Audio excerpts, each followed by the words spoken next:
politics, and life. We'll go into our topics in a second, but thank you for all of you who are joining the live stream. I see a few guys in the chat. Got Kev Dog, Edmund, Tunsky, Julian popped in. Thanks, guys, for being in there. Someone popped in at 1. It's 1 a.m. It's 1 a.m. Where's where that comment? Julian. Champion. 1 say hi a.m. before Need he, to sleep. Have a nice episode. What a guy. How kind of you to pop in and wish us a good journey. Yeah. Thank you. Yeah, if you're just listening, pop into the YouTube lives, 5 p.m. PST on Wednesdays. Join us for live. Hop in the chat. Have some fun. If you want to have some fun and donate to the pod at the same time, we have a little fun thing. Check the link in the description, the YouTube description, streamlabs.com/alfalfapod. You go there, you donate at least $9, put in a little comment. That comment shows up on the screen. Use PayPal to pay. And yeah, you can have a little fun with us, joke at us, tease us. We're going to come up with stuff, right? Like different we'll tiers. Some more stuff. Yeah. That'll be fun. But anyway, either have fun and or donate to the pod if you so choose. Today, I do want to talk about the tail of the tape for Elon versus Zuck. Tail of the tape. The tail of the tape. Oh, I love that just phrase. a little bit, because it's fun. And then we're going to talk a little Tradfi takeover. It's obviously been a few weeks since some big news has been announced, so we'll talk about it. This is the fresh start to a bull market. And then there's some wonder weight loss drugs that have been circling around. A lot of people have been talking about them, so I don't know. We'll get into it, see if you guys would swallow the wonder pill or if it's too much, too far. What do we have here? We have some pills and some goodies. You got us a beverage as well. Oh yeah, we're drinking a Four Roses Uh-huh. small batch bourbon. Small batch. Did you buy this? Yeah. I was going for the regular Four Roses. Mm-hmm. No, the small batch is way better. Yeah, and then right next to it was this like Yeah. better branded, better bottle, more expensive. Sucked me right in. It's only like, it's marginally more expensive. It's right? like $50 for the bottle. Yeah, And Four versus, Roses like, gets 30. much better, not just incrementally better as you go up. So when you go up from their regular, Yeah. Four Roses bourbon, it gets way better. I think at Four this level. Roses is a good value bar. Yeah. This is one of my favorite like old fashioned bourbons. Yeah. Yeah. You I can throw still stand by Eagle Rare is the greatest like bourbon bang for the buck value. So good. So good. It's nice. So what we do have here is shout out to Zach from Zupu. We've got Umzu? from you say Zupu. He's like, I mean, how'd you we got fuck a lot that of up? Zupu here. So we do have Zupu. I took the Zupu and it works wonders. You were quite regular. I gotta say, it works wonders. Wait, what is Zupu? That's what's right in front of you. Oh yeah. Oh, From it's like Umzu. it's like a poop thing. Oh yeah. No, it's like, so I use it like when, and he gave it to us when we were in Denver and came to ETH Denver, dropped a box of stuff, was really, really kind of him. And he actually was kind enough to ship us some more stuff. And just as a thank you. It's a really cool brand. They do really well on Amazon. They have all kinds of supplements. I'm going to be starting the probiotic one tomorrow that he just sent. And I'm a big fan of the, there's a Clarity one that I don't know the name of right now. I probably should. I think it's like it's not the Morning Miracle, but it's a, I think it's something like that. It's something like that. It's like, it's got a tough name, but I really like that one. And yeah, Zupu, if you ever have a backed up kind of cheap meal kind of day, just hit the Zupu. This I'm actually really excited to try too. Zoo Brew. Is it coffee? It's only, yeah, so here's what's interesting. It's instant coffee, but it's got MCT and it's got a little bit of caffeine, only 50 milligrams of caffeine. And I've been, I'm so out. this actually leads to my Alfalfa. I've been off coffee. I don't know if you guys have known that. Oh, Yeah. welcome I'm to back the trend that I set. on the trend that you set. Yeah, I've been off coffee since January. We did a mutual dopamine detox And then together. you got back on coffee and I switched to tea. And are you to be credited for all of the coffee withdrawal that that I'm currently experiencing? Like, Yes. oh my God, Steven. So I've been on tea and I got off coffee, and here's my alpha. I mentioned this when we first did the dopamine detox, and like Nick, with you, you're sensitive to caffeine. Oh yeah. Where you instantly kind of get this like rush. And so you naturally, are able to moderate it, and you never go too far. I think you do. You take the L-theanine, level you out. Yeah. But for me, coffee has been a 18+ year addiction and an infatuation, a love for the bean, man. Like, I mean, I have to preface it with this because I'm serious. Like, you guys know, I mean, if you've ever been on a trip with me, like, I was a miserable C word, which is a very normal thing to say in England. In the morning, if I didn't have my coffee, I needed it so badly. I loved it so much. It's everything. It was like all 5 senses for me. And of course, there was like a huge addiction to the caffeine and the need to get going. Stop. And it was a drug. And I was like, you know, you see these studies and it's like less likely to get Alzheimer's, more likely to live longer. Oh, that all supports my coffee addiction. But the main thing that got me off of it is when we did our dopamine detox, I think it was like 12 days, right? I just felt way more balanced and way more calm. I didn't realize how much I was how up and down I actually was until I had the contrast. Were you drinking it first thing in the morning? Like always first thing. I tried the Huberman thing to wait a little bit, wait an hour, wait 2 hours to have it. That helped. Okay. But the feeling of actually getting off the coffee and just having tea versus like a daily coffee has been huge noticeable difference. Okay, so you've been off of it. You want all the credit here. Tell me about your life without coffee. Like, it's good. I drink a lot of tea, and it like TLDR. I just have like a smooth, mild buzz going all day. Whereas like coffee, I used to get up and be like, and I'd drink some, and I'd be like, woo, and then 1 o'clock in the afternoon, I was just have another, and then I'd have to juice up again, and I could feel like the sort of adrenal gland pumps and like withdrawals, and I was just like swinging wildly, and I'm a much happier person now. I am too. I'm way happier. I'm way calmer. My energy levels are way more just generally consistent. I also don't need something for sleep anymore. So it was happening on both sides. It was like I needed something to get up and get going. I needed something to unwind because I was having so much caffeine in the day without realizing the impact it was having on me. So I was having some type of melatonin, natural, herbal thing every night. And some nights it was like a little bit more like, well, the melatonin was the version of a little bit more for me. Or it used to be some of these like CBD gummies. I haven't touched that stuff in a long time personally. So like the best sleep hack is just man lift heavy weight. When lift heavy weight, tired at night, and just goes to sleep. Like hard workouts just put you to bed. They do. On your own. They do. Yeah, I passed the fuck out after pickleball. It's just like sometimes. Is that a hard workout? Or? Yeah, it's like I think it's like a half pound the racket. You know, half pound. Yeah, half pound. Yeah. $500 million. It's more of a toning exercise. $500 million in taxpayer money because Steven has recruited too many people to play pickleball. Yeah, that was great. Saw that. No, but so this is a real like article that came out. You must have been sent this 40 times. Yeah. It's actually popped into my life and odd. Do you know when?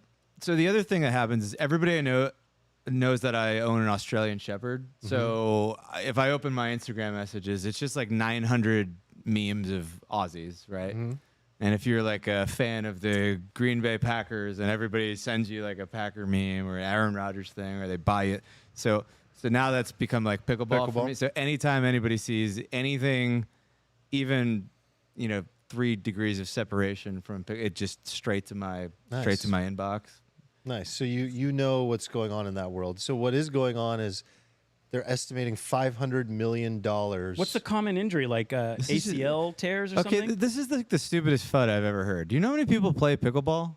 30 million, you told me just like 20 minutes ago. 30 million. So you're like, oh my God, there's 500 million in injuries. So like what? Like every single person who plays pickleball went out and bought like a $15 No, you know what's brace? happening? It's all these people who haven't moved in years. And it's the first time they're moving their bodies, and their bodies are just like, well, isn't like an old crookedy skeleton that just, oh shit, my shoulder, my knee, not Steven, but a lot of people. Basketball is like the highest cause of like knee injuries for middle-aged men who haven't done any workout. They go and like, try to break someone's ankles and they end up snapping their knee in half Like those are what do it. So yeah, maybe it's just a bunch of people sitting at It's desks a lot all of day. people that are finally like, I found my thing, and it's just like destroying This them. is just like a good exercise in like how to read and interpret studies. Yeah, Right.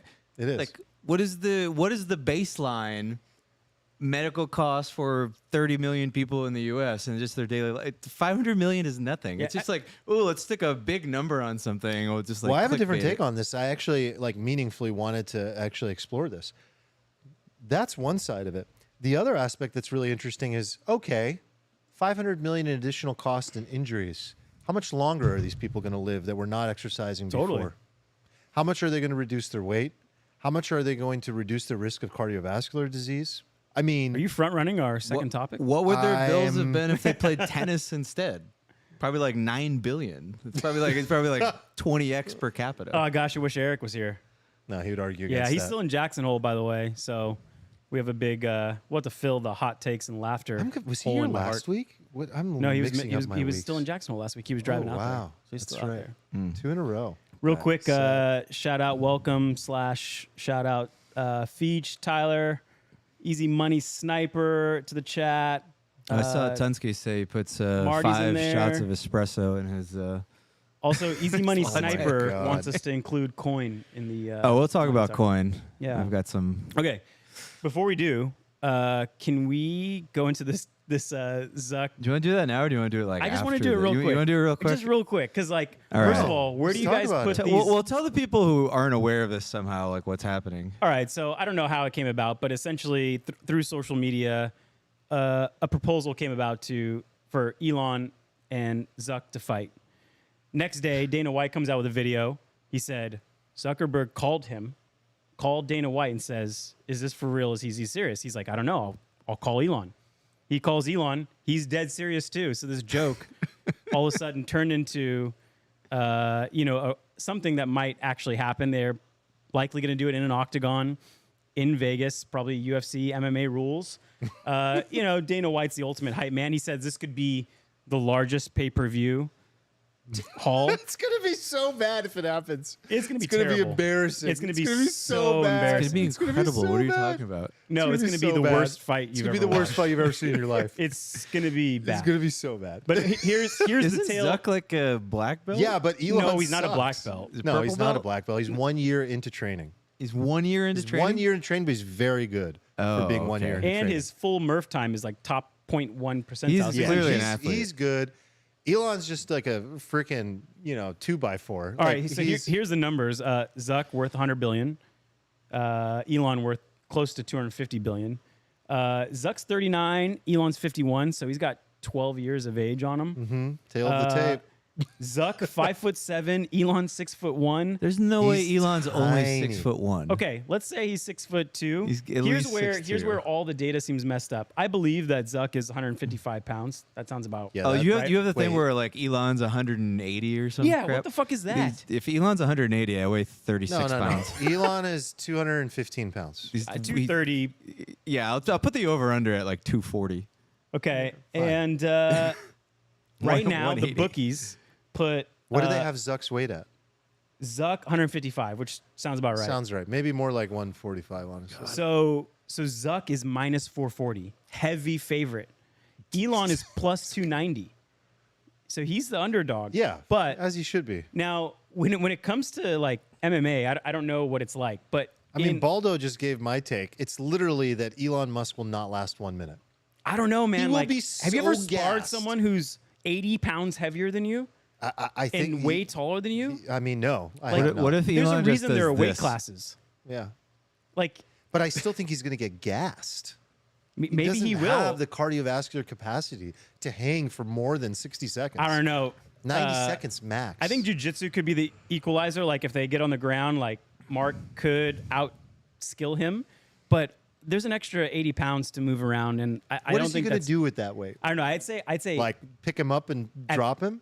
yeah, literally pick him up and drop him Yeah. on his head. Yeah. By the way, is the board of directors going to be worried? Is there like key man insurance Well, that that's gets why involved? this is either not going to happen or it's going to happen with a lot of rules and be like a very friendly WWE style pure entertainment type event. But this is classic. It's not going to be them trying to hurt each other. This is classic sell the news, right? Because Yes. the no way the fight is going to be even close to as good as the hype feels right now. Yeah, it won't be. There's Won't be. no outcome of the fight where I wouldn't be wildly entertained. Like Well- the whole time, I would just be like, I can't believe this is happening. Dana White will only charge you $100. You know, his cut's probably not going to charity, but most of them I would fly out and sit in the front row. So Lex is like basically become the hype man. Who was the who was the guy that would interview like Muhammad Ali? What was his name? Famous newscaster in the 70s. Not a clue. Oh, come on. You don't know your history there? Famous name. Maybe the chat can remind me. Had a very like particular comb over haircut. Very famous newscaster. Anyway, or who's the guy that was like Mike Tyson's promoter? You know, the big Don King? Don King. Don King. Lex is like the Don King of this because he's already grappled with both of them. He's already trained and rolled with both of them. And he's already posted a video of him training with Zuck, which I just watched. Zuck is good. Yeah. And actually what I learned from the entire thing is that Lex is incredible. And Lex is like the perfect training partner.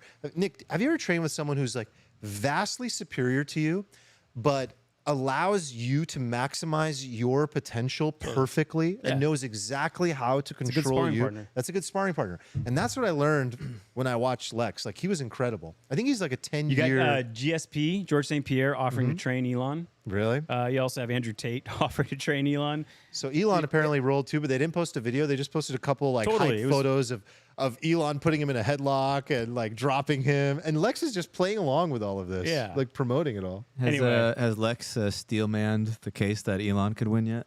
No, but he steelmanned the whole thing happening and said it just shouldn't happen. Yeah, He said they have more important things to do. I strongly completely disagree with that agree. take. There's nothing more that these two people could do on Earth than entertain me with this fight. Like the idea that they have more important stuff to do is I reject it. I don't know. I actually think it's an important.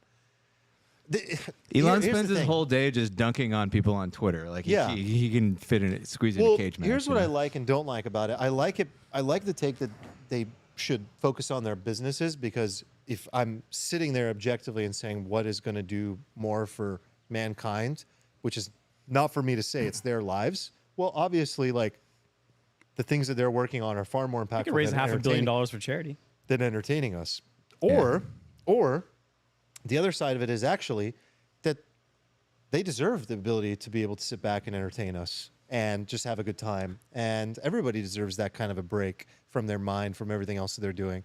Why not have the ability? I don't know. I'll take Elon at plus 300. I feel like the weight advantage is worth the risk so reward. much seems, weight and seems height. Sweet. Yeah, I feel like if he really cares and he has like 6 months to prep, it's kind of interesting. It's kind of busy. It's kind of interesting, but we'll see what happens. All right. Want to move on? Yeah. Before we do, I have a small announcement. To Okay. make. We I support am- you, Steven. Yeah. Thank you. Thank you. I mean, I have to hear it first. I personally. appreciate that. Yeah. As of last week, I am now officially a resident of the country of Palau. What? Wait, is that like in the Pacific somewhere? Where the fuck is that? It's in. I think it's technically Oceania. It's Oceania? Yeah, it's like near the So it's, like, Philippines. way out there. Yeah. Yeah. Wait, Yeah. you have a passport? My ID is in the mail. It's in transit right now. ID? Yes. You're a citizen? You're a citizen. Yes. of Palau. It's great. It's great. What are the benefits? Yeah. What do you... Well, the main benefit Why? is that now I can get on a crypto exchange. And get yeah, so I think this is actually kind of How's funny. the banking in Palau, by the way? Look, I didn't do it for the banking. I did it for they give you a physical address and an official residency, everything. I thought it was going to be your cultural heritage that brought you back to Palau. No. Okay. I do think this is cool what they're doing though. Like they have a whole program that they're just targeting at like Web3 people. It's like a digital residency. Really? They're going after. This feels This, a little bit crypto like world. cultural appropriation to me. This is I don't know, literally this seems not dumb a- to me. This is the crypto. definition of It's appropriating. literally not the Are definition. you of what- stealing their citizenship for your Oh benefit? my god, I can't believe this. But you do these things to improve economic activity in your country. But What how is better that way going to to do that? improve economic activity in your country than to extract like $250 a year from like tens of thousands of like U.S. people who just want a digital identity? If Is they it like wanna a be citizen as a service subscription? Yeah. Yeah, but like GDP is supposed Like, to I'm operate never in gonna- billions of dollars. I'm Like, what are never they going to gonna- do? Create a $100 million subscription? Palau is like the size of this room. It's like it's a great it's a great it's not a scam. It's a great scheme. It's a great scheme. Scam. Thank you, Edmund, for supporting me. I appreciate that. No, imagine like you have your small island nation of I should have looked up the population. Let's say it's like 500,000 people. You didn't have to pass a test. Yeah, you didn't have to pass like a history of Palau test. No, they had to History. do it. They do a background check on you. They got to make sure they do KYC and make sure you're not like a serial killer, Okay. part of the Russian mafia or something. I don't know. Good. But then it's like you're just selling. Like imagine somebody could just be a resident of your like apartment, and they never showed up. They were never there. You didn't have to feed them or anything, and they just shipped you like $250 a year. And then imagine like 10,000 people. You got all this money coming in. Nobody's consuming any of your physical services. Which Seems like crypto a good deal. exchange are you happy to have access to? I am not going to reveal that publicly. But Okay, that's fine. Noted.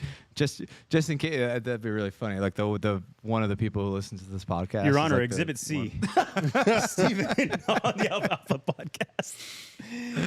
Yeah. But no, I did verify that this does actually work. If you want to, You fill out a form online? you fill a form and the exchanges accept it as yeah, it's good. All right, we look Do you think forward more to our- nations will do this? I think so. I think so. I think this idea of people trying to capture some of the like. Yeah, if you have the GDP of a food stand, yeah, but if not, Okay, but there's other stuff happening too. Like today, or maybe it was yesterday, Canada announced. You see that they're taking in like all of these. yes. I put that on the docket for next week. God damn it. Oh, No, talk about it. we can talk about it I don't next really week then. But yeah, they're basically like all the people, like all the intelligent people who we can't seem to get our act together and give like visas to, and they were just like kicking them out of the country because this These country are the is- H-1B visas. These are people who came over for their skills and yeah, profession. like doctors Genius and visa. engineers. and Engineers, stuff. Like we're just kicking them all out, and Canada's like, yeah, come on in. So Smart. It's Very smart. smart. So you're seeing this with brain power. You're seeing this with money now. You're seeing this with like developers. Definitely It's- want to talk about that. It's not next good. week. We should. Aren't touch on it. there other potential benefits to this though? Like, say laws in the U.S. were not favorable to crypto. Say things got worse in terms of being able to off ramp and sell and cash out.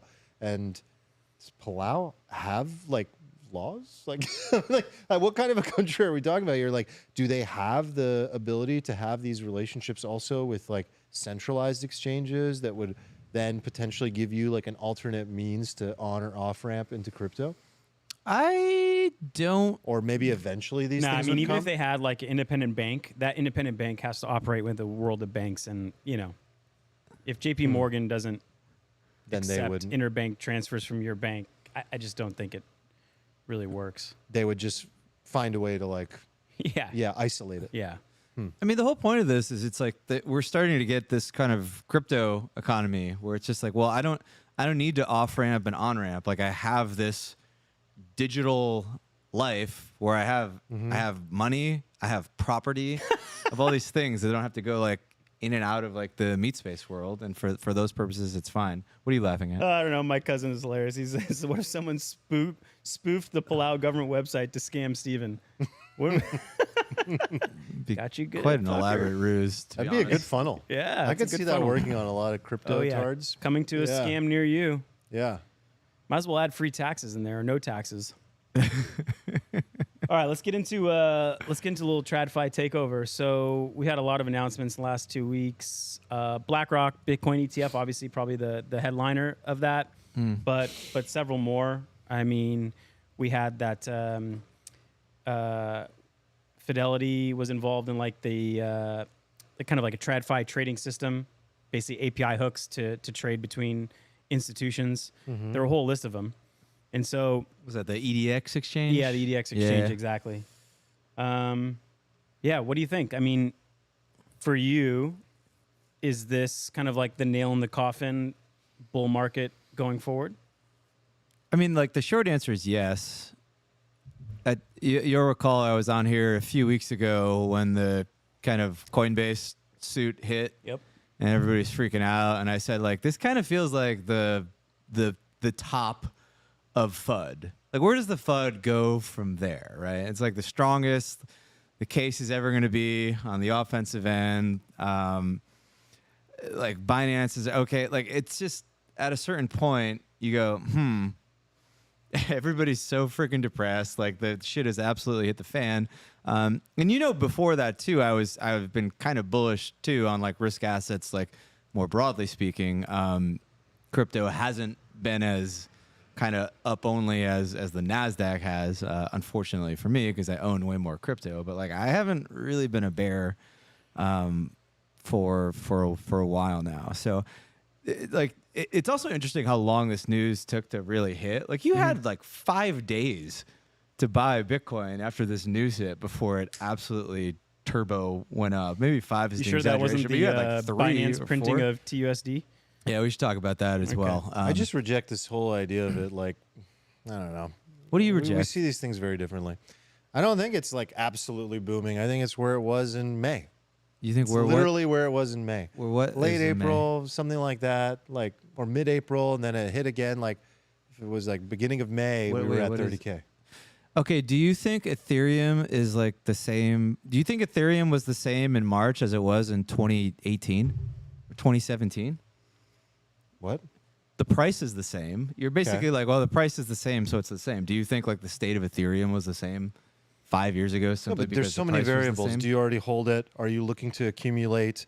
Are you simply looking at this in a short-term horizon of like, I'm trying to get in at a certain spot price? Like, there's so many. There's no factors variables here and here. ways Like to look the at this. fucking bear is over. It's been dead for a while. I've Strong statement, brother. it's the Strong. the bear is done. Can I ask you one question? Because I think it'll tie in some of your sentiment. So when I was looking at the BlackRock Bitcoin spot ETF, I was looking at the timelines. So they already announced that they filed it. It looks like the SEC has until, I don't know, late February to decide. So we're looking at, quite a bit of ways, 240 days out from the filing. At the latest. At the latest, you're right. The latest. August could be the earliest, but I'm just assuming, I'm making the assumption that they're going to continue to extend the time period, but August is the earliest, February the latest, and then after that, it's kind of like a 2 to 3 month time period from when it's decided on to when it trades. I don't know. Does that factor in? A lot can happen in, I don't know, 6 to 9 months, or no?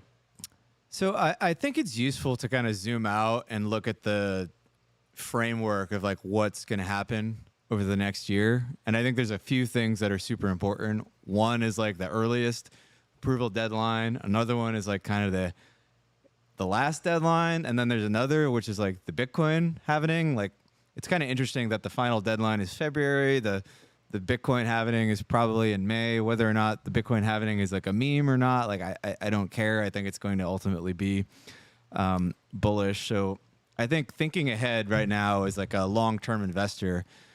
We've shifted from a time where you want to be like trading in and out of stuff and shorting, and now like I think there's just way more alpha and very simply saying like, okay, when might I want to sell? And I'm just going to try to accumulate and get capital gains, right? So I think like the largest edge you have as like an accumulator is to just think about capital gains now. Like if you live in an area of the world where you have to pay that, which is most of us, unfortunately.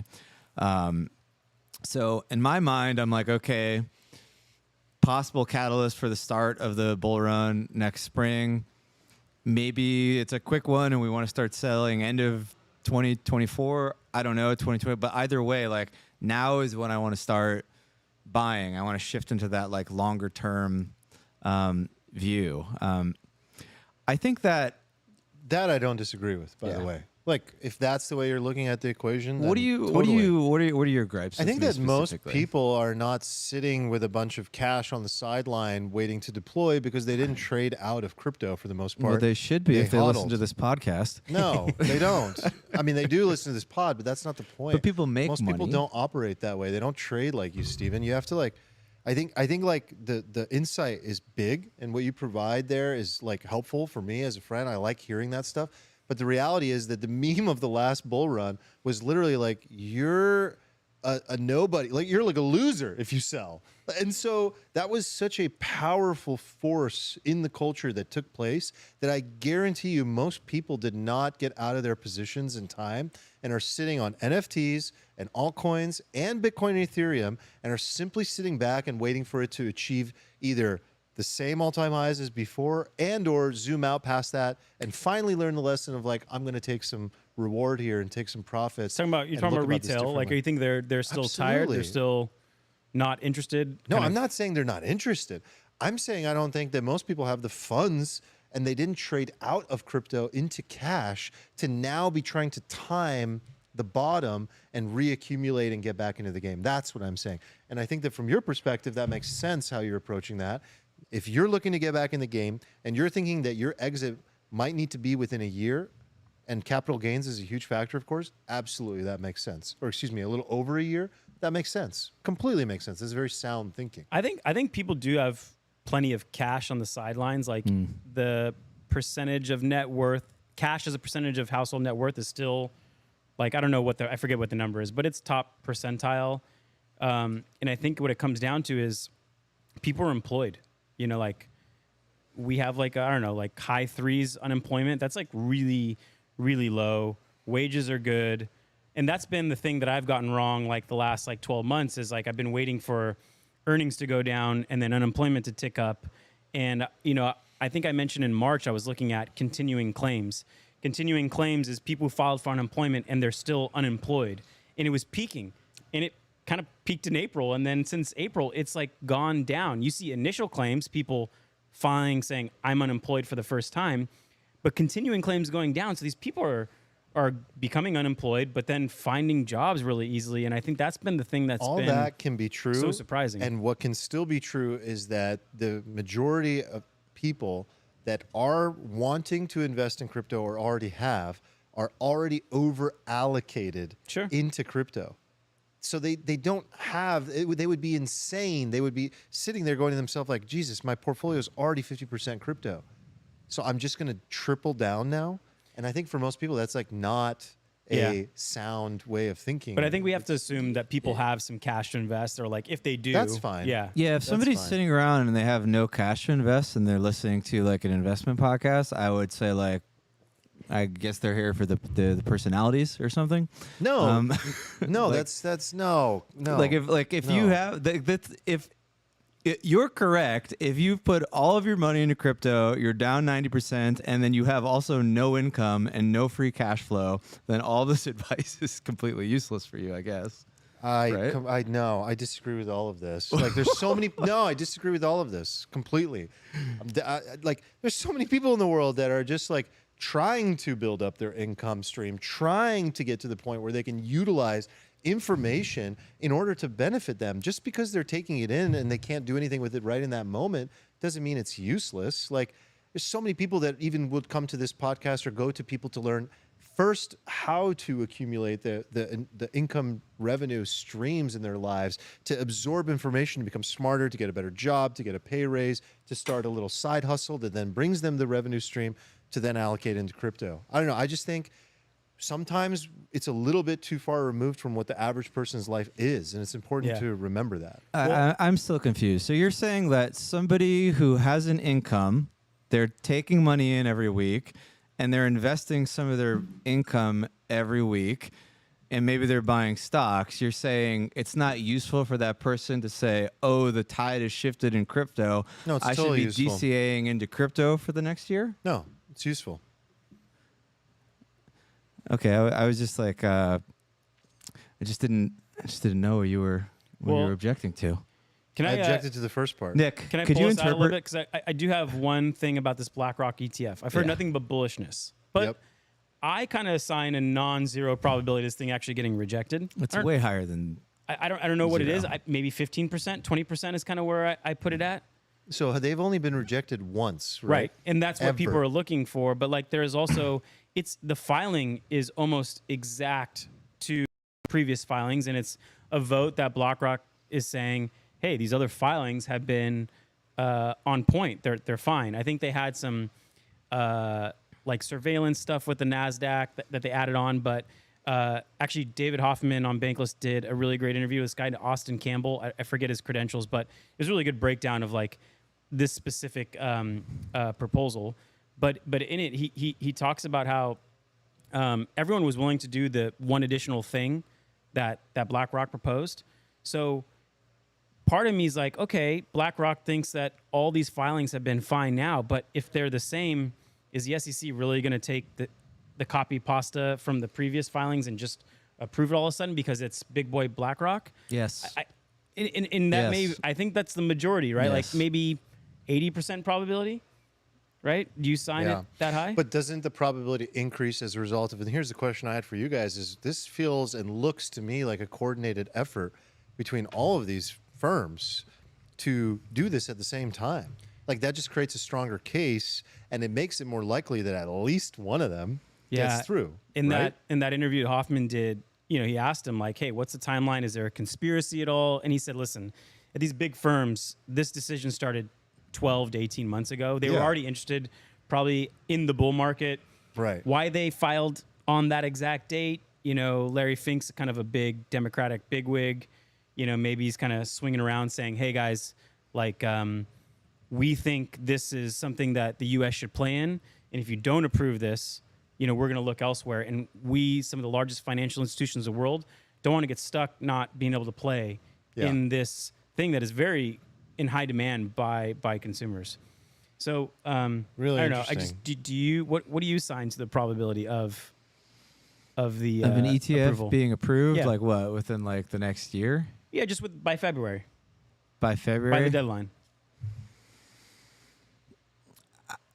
I think it's like 65, 70%. Okay. And if it doesn't, this guy in the Hoffman interview, Austin Campbell said, if it doesn't get approved, the pressure on legislators, on Gary Gensler will go up like an order of magnitude because you have the biggest financial institutions saying, we want this, we're ready, we feel like we can do it safely. And yes. And like what I'm saying here is like the crypto prices, well, like the Bitcoin price, and I think like ETH is going to be a beneficiary of this. If Bitcoin gets an ETF, it's only a matter of time before ETH does. They're the two sort of ETH non-securities. Yeah, that would be a good one. To me, this isn't about an ETF. Will it actually get approved? Like the signal was BlackRock. Like once BlackRock has thrown their like hat into the ring, to me, it's just a question of like, okay, is it February or is it like a year after that? And it like almost doesn't matter. Like that's the inflection point. Like one of the problems with investing in crypto is like this is why I always like said the Bitcoiners who are just telling people to DCA all the time, like always buy a little bit of Bitcoin. That's stupid. Like you don't want to be like buying Bitcoin when it's up like 30x and everybody's like talking about. Like you're just averaging into this thing as it's going down, and sometimes it keeps going down and down and down and down and down. Like you might not be able to catch the exact bottom, right, and go all in there, but you want to see when like the tide is shifted, and over time you want to be like averaging into an asset that has like turned the corner, and it will have its ups and downs, but it's like you just want to avoid that worst case scenario. So you're saying if you want to turn on the DCA, now is a good time to turn on the DCA, not there's when no we're most bullish. difference in this last 6 months with this DCAing. This is what I'm trying to communicate to you I don't guys. get what is your point? If you were DCAing back when when Bitcoin was like 50, 60, 70K. Which you shouldn't have been. I agree. That would have been silly, but a lot of people did. And so then when is the right time? I agree on this like downward trend. But this downward trend has been for so long now that to me there isn't a difference between January and June of this year. Like it's all the same. Like BlackRock. if you had timed, no, but it's all what I'm agreeing with what you said. You're just looking at it in a very specific way where you're looking for these like incremental edges that I think most people this aren't isn't an looking for. incremental edge. Like this is the thing that like slaps you in the face. Like No, I'm not denying the catalyst. I'm talking about the timing. Talk about the timing of generally in the last 6 months would have been fine. It's not like, okay, now that this signal is here, it would this have is been a fine very strong in signal. retrospect. Sure, but this signal now gives us absolutely more incentive and more reason to go, okay, this is absolutely the time. If I wasn't already DCAing now, I probably should be. So that I agree with. But I just don't get excited about these like 26 to 30K Bitcoin pumps. I just don't. I'm not see asking you to get he's excited saying about in the 2 pump. I'm years. saying the fucking worst is over. The bottom is There we go, we in. got Like it. we can just go up now. Like you come out of your caves. Like everybody has like so much Yes. bear PTSD. Like it's insane. Like Honestly- BlackRock announced an ETF. Everybody sat there for like 3 or 4 days and didn't fucking buy any Bitcoin. This is all It was I wanted. unbelievable. I just didn't believe anything you were saying. I just didn't hear it in your voice. It wasn't landing. You for wanted me. the emotion. I need some emotion here. I need You're just some- pushing buttons I till one of them just- works. I don't know. I'm just not feeling it. All right, now I'll DCA. Well, I mean, one of the most bullish things about this, and Armand, you talked a lot about this, is that the UI for crypto fucking sucks, especially for the layman. And I think one thing Now what? we missed of that whole conversation is that maybe it's not a better wallet, maybe it's not Robinhood, maybe it's just know, it's- fucking give them an ETF I that have they to can. say, we missed that in the in conversation. that conversation, we And didn't say. I We missed meant what? to bring this up Just that multiple times. The ETF is the It's the ETF. is a UI It's fix. clearly not the to UI use fix. crypto, but to buy it No, and own it's it. clearly the answer. Like that is going to create that flood of users that we've been talking about more than anything Well, else. the biggest but they're one not even users. No, they're not users. They're Yeah. not users. That's where I think we got it wrong. That's where I think I got it wrong. That I keep thinking there's this Ethereum narrative that we need to bring people into the network, use the network. There's all these cool tools. There's all these cool platforms. There's all these great things, innovative things that you can do. But I don't think that's where the value is going to be accumulated. People want the asset. They want the number to go up. They want the ETF. They don't need to participate in the network per se. So they're not users, but they are going to cause the number to go up by simply participating and owning a piece of the asset. I mean, like in order to use the smart contract wallets are definitely a way to go. But they'll have one eventually. yeah, I don't know, Steven. This you is seem a better entry for them. I think ETFs what are a you're better saying entry. is true for Bitcoin. It's one of my issues with Bitcoin is it doesn't really do anything. We can squabble over But the Bitcoin definition has of to do. win and has to lead for now. So whatever For now, it but I does- think that won't be the case for forever, right? Sure. So like I think Bitcoin's success is predicated on people drinking the Bitcoin Kool-Aid and buying it. It is a glorified Ponzi scheme, like to a degree. It's not really a Ponzi scheme, but it kind of is. Like there's no utility happening under the hood, right? ETH is very different. Like people using ETH is extremely important. Like we're not going to burn ETH from people buying ETH in like an ETF, right? We're going to burn ETH from smart contracts being deployed and used and stuff happening on chain. So I think there's a bit of a distinction there. But this is like also the problem I have with Bitcoin is that like it's sort of destined to be captured by BlackRock because you can't really Right. get access to it except through BlackRock. There is no DEX for Bitcoin. Like there is nothing you can program on it, right? Like this is just like ironically, the end game for Bitcoin it. Sort is of. becoming ETH now. What? Oh, Tunsky. Where? Tunsky. Tunsky? Tunsky, you son of a bitch. Tunsky dropped 69? What's the message? No message? The message is you're a fucking legend, Tunsky. That's the message. My Jordan, was there a God. message or no? Oh, No Tunsky, you gotta message. drop us a message in there. Oh, man. but Drop we a love you message in for the it. chat and we'll read it, Tunsky. We love it for it, Wow, Poppy. that's amazing. Tunsky, we love you. Apparently, that he, our- apparently it's our- he disagrees with me and agrees with you in the ATH? chat. No, ATH he donation? ties Edmund for ATH all-time high. Wait, was there a 69 Oh yeah, last week? brother. I missed this. Yeah. It's amazing that people could get Fucking the A. #1 spot with just $1 more, but they won't do it for the memes. No, because No, why would you? 69 That's this is deplorable. Should we just make 69 the cap? Yeah, well, I'll allow the 69 is the 690. suggested amount, by the way. I forgot to mention it. That's amazing. That's amazing. Wow, what a legend. Thank legend. you. One thing about the BlackRock ETF that maybe hasn't been played as much, but these ETFs get constant flows from people's paychecks. Because once it's Right. kind of architected into a Structural flows, 401k baby. plan, 401k. you know, like it just Roth every 2 IRAs. weeks, you just get a nice little deposit, a purchase. It's amazing. So It's amazing. So part of that is good, and I want to talk about the ETH Bitcoin ratio in a second. But we also, we experienced in 2022 a first inflow of or maybe it was 2021, first inflow of institutions, the first stage of them, primarily hedge funds, right? Not like big fund managers. And there was a downside to having the initial stage of institutions, and there was a lot of leverage, a lot of use of derivatives, and we in 2022 saw the downside of that. So I don't know. Is there any other downsides we should think of when these much larger institutions managing ETF kind of spot funds come into play? Because I imagine there will be options on this ETF at some point. Larger institutions could go short, long. They can obviously sell. So I don't know. Is there any unintended consequences that we should think about? Because we welcome the institutions, as in the hedge funds, in 2021, but we got a rug pulled by a lot of them in 2022. I kind of feel like that's like a phase 2 thing. Like, I'm just glad they're here and they're bringing money in and the bags are going to go up. Like, I'll worry about what's happening to my Bitcoin when it's manipulated from 500K down to like 100K, I guess.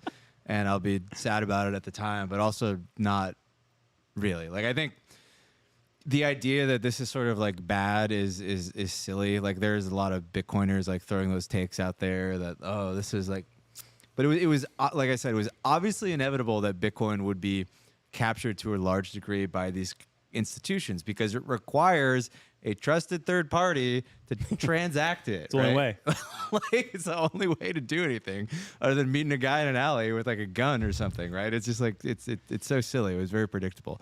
But yeah, no, I just want I'm just here for the initial You're here for the pump. Yeah, and I'll worry about it later. And okay. Yeah, and if anybody's listening to this, like this is the year before the pump, probably, right? This is when you go in, you buy stuff. It's probably going to be painful because even when it's the year before, you have 30% drawdowns. You have 50% drawdowns. That shit sucks. It doesn't feel good. You think you're pumping and then it just like nukes on you. But like you have to do this because the alternative is you come in like as Johnny come lately at the end of the bull run. And you're like, you're trying to messaging me at like E4200, like, do I buy? And I'm like, dude, stop. Like, yeah. Right. We're blessed to be here at this time, and so is our community to have that insight. I mean, I think that's right. That's right. I'm just happy we've made it through the darkness. Like, I just feel like we've turned the corner. I'm not saying we're going to the moon tomorrow. I'm saying we've turned the corner. I'm cautiously optimistic, but I don't think we've turned the corner. You think we're going to see lower? Well, okay.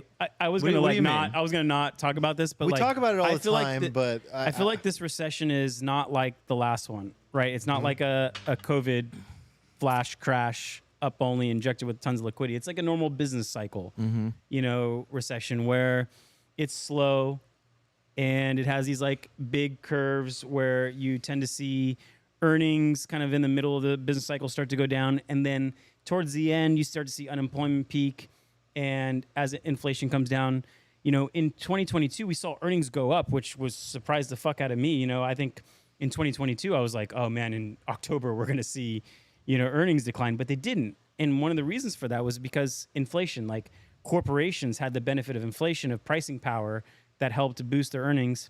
And I wonder if on the other side of that, as we're in this disinflation, year, are we going to see earnings kind of suffer because of that? And do you think at all there's a risk of unemployment ticking up? Like, I haven't seen it. I don't see it happening anytime soon. If it's going to happen, it might be first quarter of next year. And does that at all impact our precious coins? Wait, I want to talk about this. We forgot to talk about... What? Oh, Julian. Julian, thank you. And I know Julian wanted to talk... My man. I know a couple of people in the chat want to talk about coin, and I feel like we forgot to talk about it. I logged it. Oh, you're segueing into it? Well, I want to talk about if macro, will rug pull you. I'm going to give you my broad level take on macro, which is just that most of it was already priced in, has been priced in to a large degree. What hasn't been priced in, I think, is like the impact of AI. This is something I wanted to talk to you guys about, actually. Okay. I feel like we're using old mental models to think through this stuff, and we're actually like trying to think about like whether there's going to be a recession in like 1992 at like the dawn of like the internet, something like that. Whereas the reality is we got like 9 years of just mega bull up. You're talking about a productivity increase. Is that what you're saying? Yes, I'm talking about productivity way up, deflationary impulses, like just while people still have jobs, like basically the complete opposite of what everybody who's a talking head is. Do you think it's happening now? Because I think it's happening in a year too.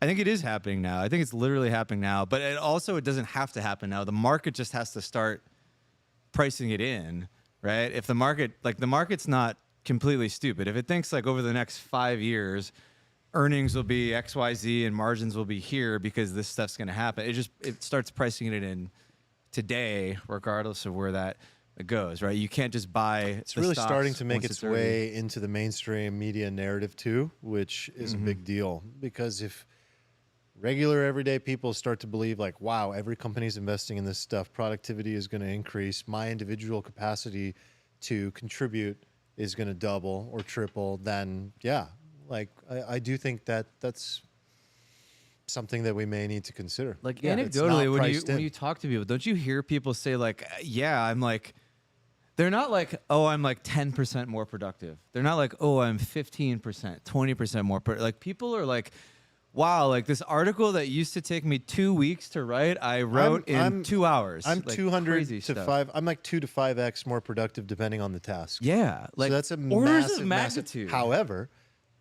I am the early adopter, so the portion of the population that is affected by this for now, the early majority, the late majority, 5% of the workforce. So when that starts to work its way toward the middle 30, 40%, oh yeah, game on. Like it's going to be a big deal. But don't you think the market is like starting to that out? Yes, I do. Like, it's not going to happen tomorrow, but over the next few years. I think over the next year, we're going to see some huge productivity gains. Okay.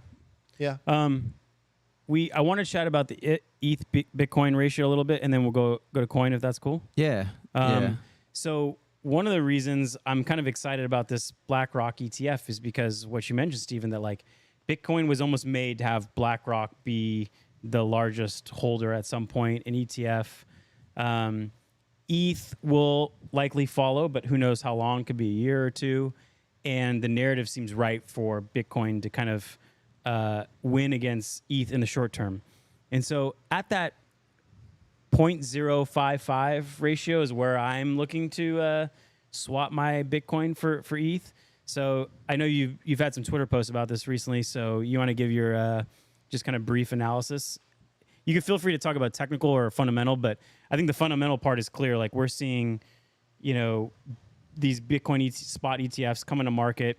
ETH will be behind, and in the short term, people are most bullish Bitcoin right now. Yeah, so I made a post about this on my Twitter, if anybody wants to check it out, and I did a write-up on it in our Discord, actually. And it's sort of tough to talk about this without visualizing it, but I guess at a really high level, like I view the ETH BTC capitulation as having happened like the beginning of last summer. And before the merge, we had that like crazy run up. Like to me, that was this sort of like, you could think of that as like a mini bubble, right? You know how like bubbles happen and they are directionally correct, but they're too soon and then they sort of crash? That to me was the ETH BTC ratio. We just mooned back up. We broke market structure. We made a higher high. Everybody's like, yes, the flippening's happening, but it turned out that was sort of like just peak euphoria for the time. There were no additional catalysts after the Ethereum merge, and then we sort of like, we've just been kind of retracing and crashing back down ever since. But like, I think if you zoom way out on the ETH BTC chart, like you will still see a structure that is actually bullish if you zoom out far enough. And like what I think we're seeing now is like sort of like a retrace into that sort of gap of inefficiency we created last summer where ETH just took off like a rocket. I've speculated that we are going to sort of like run the low of this year, which I think we set in April, just enough for people to start declaring ETH is dead, ETH doesn't have an ETF, Bitcoin's where all the money's going to go, blah, blah, blah, blah, blah. I suspect there will be sort of like a kind of fake out down lower and then like a reclaim where like price kind of rapidly moves back above the low we had in April. And I think that's probably going to be like the go signal. I think if you're really cautious, I think like 0.07 is the really safe number. I think if you get like a weekly close of like 0.07 or so on the ETH BTC ratio, to me, that's just like game over. Like I think going that's yeah, I think that's just so. just up Real only quick, there. guys, the Twitter handles are in the YouTube description. But if you want to see Steven's chart and get into the technical analysis, he has it on his Twitter there. So the Twitter handles are in That's the very nice of the YouTube description. And while we take the second, do me a favor, if you could please like the YouTube video that you're Hits the watching like button. It currently gives us now. some good vibes. But I'm with you. I'm excited for this kind of narrative to take hold because I was hoping it would at some point this year, and I want to trade my Bitcoin for ETH, kind of those lows, which I think is around that 0.055 level. Yeah. So we have demands, we have requests. Talk about coin. I think we were texting each other the morning of the Coinbase lawsuit by the I SEC. woke up in bed and just pulled up my phone and I was trying to buy coin at like $50. I mean, I think it was down to like 47 bucks. Like, and I think I got a bunch in at like $50 or $51. But I like fucking knew that was like the bottom. I was I'm like, screenshotting these guys the options. I'm like, good. I'm like, hey, you know, professional investors, buy now. Options aren't good though because you're trying to buy an option during a time of peak volatility, yeah. which is like more complicated. But I was very happy to stack there. We hit like $74 today, so yeah. Armand, you're still very positive on your. I mean, you purchased way before this, but like you're somewhere in the 50s, right? I think you've been an early coin adopter. I love it. It's working out. Coin We'll see. pioneer. It's going to be super volatile. But I it's mean, amazing how reactive it is to like all this news every single time. It's moved up way more Direct than and Bitcoin indirect. in this move, right? Yeah. Am I I mean, right? it's up like Way more. 30%, I think, from the bottom. Let's right? call it up 20. No, it's More. up like $23 off. No, of you're flow right. of Yeah, 50. it's up like Kathy 60, Wood it's like, bought it's more, like too. 60%. Yeah, so I mean, like what we talked about in the coin episode we did, I don't recall the episode number, but it, you know, probably like 3-4 months ago, was that this thing might be more reflexive than, you know, Bitcoin or ETH. So far, so true. maybe we're seeing that now. Well, we are seeing that now. Maybe it seeing continues. I don't know. It's an interesting way to play the ETF because if the ETF is approved, they've named Coinbase as the custodian, right? Right. Obviously bullish. I think that's what the market's been like. I think the coin stock price right now is like a market sentiment indicator of the likelihood of the ETF being approved. I was thinking the ETF is not necessarily good for Coinbase in my mind. Why? Well, because like custody fees, I don't know how many basis points you collect for being a custodian of BlackRock's money, and you know, Coinbase's fees are off primarily. I think a third is like Bitcoin ETH trading. But if there's an ETF, like why would you go on Coinbase if you could just dick around in your Robinhood account or your Fidelity or TD Ameritrade? I don't know. I think obviously prices going up is good for Coinbase. I think most of the time, yeah, that's a good question. ETFs, for the most part, I think a lot of people don't use for like individual taxable accounts. They utilize for their like tax deferred retirement accounts. Sure. And then I think you go and you buy the actual asset, ETH or Bitcoin, and you might buy it in your Robinhood still, and you might buy both in your Robinhood. Yeah. So, yeah, I don't know. It's going to be interesting to see how they play. We've never had anything really like that. Say gold maybe is like something similar, right? But this is cool that Gold's we've similar. seen more Gold's similar. reflexivity in coin than Like we should look at like what's the distribution of gold, like ETF versus and in retirement accounts or in Fidelity type accounts versus like buying it on. It's still just not going to be exactly the same because there was never like a Coinbase of gold, right? And then the gold ETF came out. So like I don't think the ETF hurts Coinbase's core business at all because there's nobody who would have bought spot Bitcoin on Coinbase but is not going to buy yeah, the they're not going to steal the ETF. customers. They're going to pull new It's ones just like in. an entirely new market segment that opens up, and then Coinbase gets to capture some of that. I do think it's an interesting question, though, of like whether Coinbase's just generalized market share gets kind of eaten away by like BlackRock and Fidelity and all these kind of big guys coming in, and maybe people they want to trust the TradFi names, but that's why I think it's good that they've kind of done the base thing, and they've kind of pivoted away from some of this stuff. They've made these additional bets. I think Base is launching pretty soon, right? Right. I mean, Do they you have know a when it launches? lot of developer applications in hundreds of I'm them. like super interested to see how that turns out. Base, for anybody who isn't familiar, is Coinbase's like layer 2 built using the Optimism stack on top of Ethereum. Incidentally, do you guys own any Optimism or Arbitrum I yet? sold the the amount I claimed. Yeah, I've started buying a bunch. I sold most of it. I bought a bunch of I finally bought some Optimism. And I've been buying. I timed that one really nicely. Yeah, that was good. It was like I've been an Optimism bear for a while, but I You're an ARB and Optimism bull. You like the I think they're great now. There's an EIP coming out in a couple months, positive catalyst. ARB and Optimism have both been like super strong. A lot of altcoins have been like really meh. Like Matic has been shit in the face of Bitcoin pumping, and a lot of other alts have been terrible. But like I think these like have like an interesting kind of thesis behind them. One thing as like an altcoin investor you want is that you want two things. You either want to buy a coin that's like so freaking old that like there's nobody left to sell it because everybody's just like either dead and they've lost their keys, or they just like don't give a fuck, or you want to buy like a totally new thing. Like some of the worst stuff to buy is a coin that was really hot last cycle and then got like super wrecked. Like I think this could be a headwind for Solana because you have to overcome like all of this like baggage and everything. Whereas like Arbitrum and Optimism, they're just like shiny and new.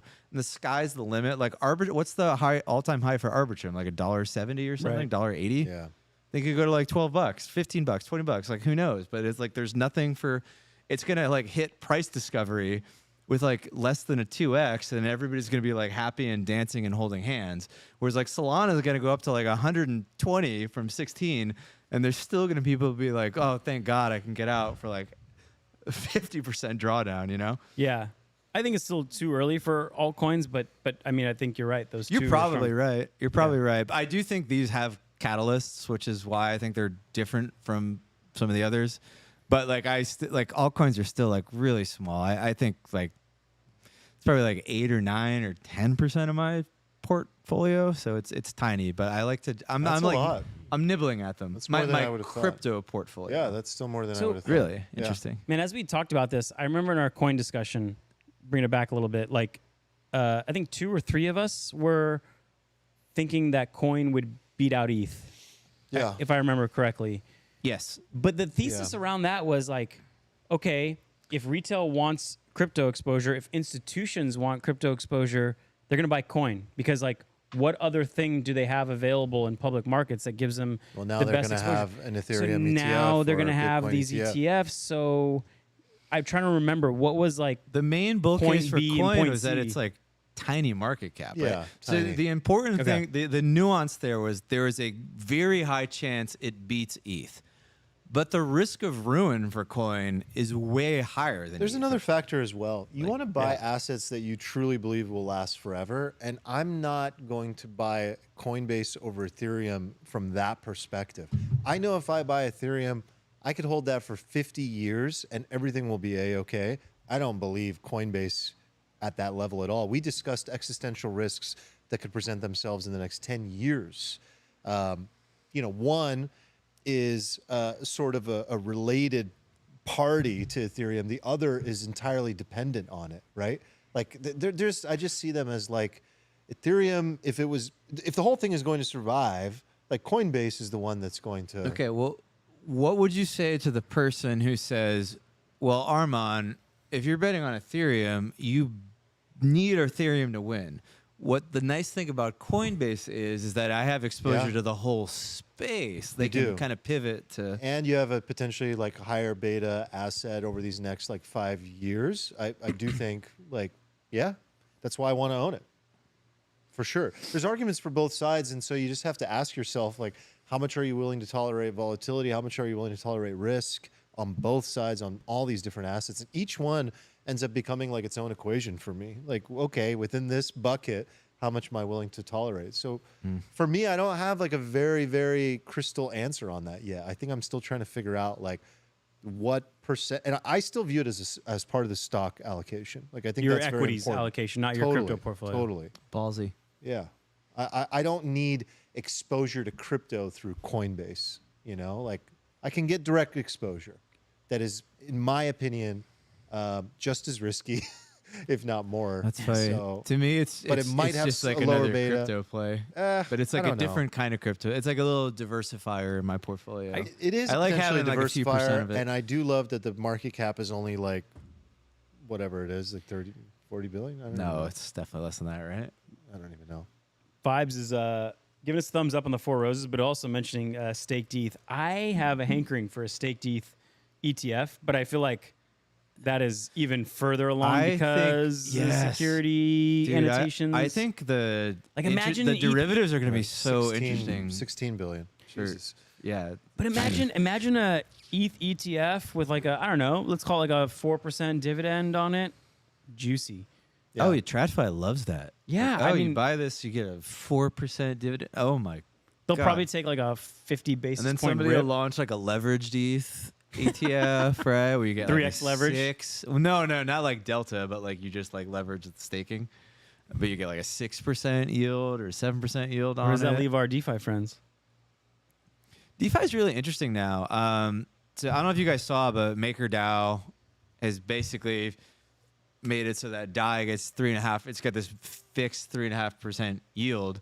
So the floor of all DeFi stablecoin yields is going to pump up now, which I think is interesting, and it could draw a lot more capital into the space because before it's like, why the hell would you keep all this liquidity in stablecoins earning 0%? You can make like 5.5% in T-bills, but now if like Maker is bringing the floor up to like 3.5, and that means like every other protocol is going to give you 4, 4.5, 5, 6, 7, 8, you know, and that becomes the baseline. Now that becomes interesting to people. More capital comes into the space. They're also trying to do more of the RWA thing, the real world assets. I saw Robert Leshner of Aave today announced he's like launching some new project trying to bring like treasury bills into the space and other RWAs. So I'm like super bullish on that part about DeFi. I know it's maybe not like technically DeFi, but I don't feel like the market wants what Bitcoin is like selling. I think some people want that. Like they want like, no, I want to trust nobody. I want to just bury this thing in my backyard on a thumb drive. I never want to touch it. But I feel like most people are like us. They're like, yeah, like I don't necessarily want to not trust anybody. I just want like some level of permissionlessness and like transparency. And I want like this additional utility. Like I want to keep all my stuff on chain because it's useful. But also I do want some real world protections. I do want exposure to T-bills. And that's what I like about ETH is it allows you to have this kind of spectrum of like decentralization where we can kind of create stuff. Sorry, I disagree. What do you? I think people just want to make money, man. That's it. Like they don't care if it's permissionless. They don't care if it's transparent. They don't care. They don't care. Why do you think so many people chased the last bull cycle and bought and texted you at 4,200 ETH? They didn't care what it was. They just heard that it was the next best thing to Bitcoin and that they might get rich by it. No, but I think there's this next stage. So it is your assertion that there is no utility in crypto and ultimately it will just die because it's a zero-sum casino? No, I didn't say that at all. That was a very journalist kind of. That was a BBC move. That was a very You BBC. just said people don't want anything to do with the gamble. You don't think there's any demand for tokenized T-bills on chain. You don't think there's any demand for like settling international payments on chain. I think that if those things enable people to make money, then they'll want them. But they do enable to make people Great. to make money. Then if the underlying utility is positive and it enables people to make money, great. So Positive you're net, basically great. bullish on capitalism. I've always been very bullish on I capitalism. agree. If people can I'm make so money, bullish on capitalism. I think there's like I think it's stages, right? Like I got a friend, we'll call him Bob. He held crypto for a long time, made quite a bit of money off it, and I showed him Aave for the first time. He's like, "Wait a second, you're telling me that I can deposit the ETH that I have and the Bitcoin I have and borrow it and lever it up?" And you could see that just the gears were starting to turn, and I think they eventually kind of move on to the stage and realize the utility of it once they can get past the UI fumbles. Jordan, we good on the audio? Tunsky's saying it dropped. Yeah, do you mind just checking Still on the here. feed? All right, Kev says it's good. All right, Kev Dog All says right. we're good. Chad, if anybody This else is is not hearing the audio, All right, well, let us know. let's use this little quick check-in to kind of shift topics. But before we do, Thank you, Julian. Thank you, Tunsky, for donating. Thank you. If you want to play along, have some fun, use the link in the YouTube description, streamlabs.com/alfalfapod. Use the PayPal option and put a comment in there so we can see your comment on the screen and everyone else can. And Steven told me if it's $420.69, he will take a double shot of bourbon right now. I'm basically Ron Burgundy. I have to read anything that you write. In the I think that would box. be my price though for a shot. I'll rip one. I don't think I could do it. I'll rip one right now. Would you? For a Yeah, dollar? yeah. Or a regular? Free shot? I don't know, just like like a 1 ounce. A sipper? Yeah. Or a ripper? No, a ripper. Okay. Yeah. Rip away, my friend. Okay. So I'm gonna pivot. yeah, let's pivot a little pivot. bit. So I'm trying to get down to 160 pounds. yeah, this is not going to help, brother. But you could. Well, I there, got a pill that will. there could be some wonder Got some drugs. syringes. So yeah, in the title of this YouTube video, I think we said, "Will you swallow the miracle pills?" It's not even a pill. I know it's not even a pill. Yeah, Isn't it going to be a pill? yes, though? it will be Sure. a pill. Foreshadowing. So what we're referencing is a class of new drugs that have been around for a few years, but they're definitely rising new. in popularity. Yeah. Let's just talk about the brand names real quick. I wrote them down because that's how people might recognize them. Ozempic, Wegovy, and then there's a new one in trials called Mounjaro. Mounjaro. And anyway, they basically kind of mimic some hormones, whatever. We're not scientists, we're not doctors, we're not going to get into the science of it. But they're for type 2 diabetes. Yeah, and- they're originally and they have for this like great weight Ozempic was for loss. type 2 diabetics, and they noticed they were losing a lot of weight.